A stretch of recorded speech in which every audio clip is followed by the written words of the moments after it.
मध्ये संजय गांधी निराधार असतील किंवा अस्थिव्यंग दिव्यांगांना त्या ठिकाणी देण्यात आलेल्या सवलती असतील, या सवलतीमध्ये वाढ करण्याची आवश्यकता आहे अध्यक्ष महोदय।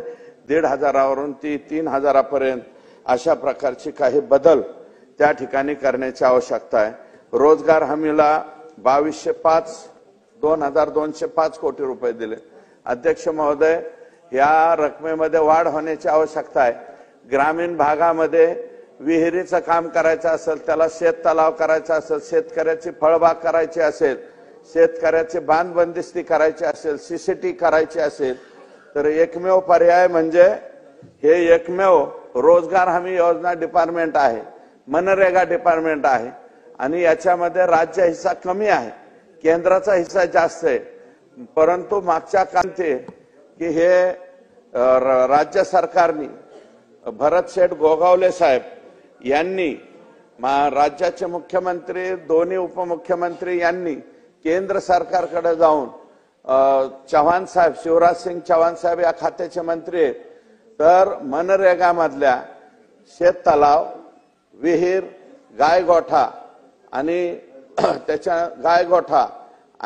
त्याच्यानंतर त्या शेतकऱ्याचे ज्या वैयक्तिक लाभाच्या योजना आहेत, ह्या वैयक्तिक लाभाच्या योजना ह्या डायरेक्ट शेतकऱ्याच्या अकाउंटवरती पैसे टाकून केल्या पाहिजे।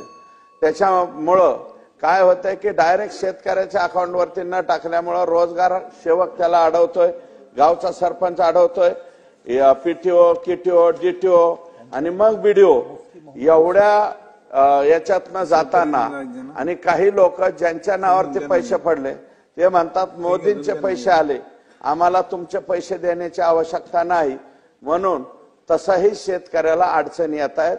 म्हणून शेतकऱ्याच्या वैयक्तिक लाभाच्या योजना ह्या डायरेक्ट बेनिफिट प्रमाणे डायरेक्ट शेतकऱ्याच्या नावावर पडावा।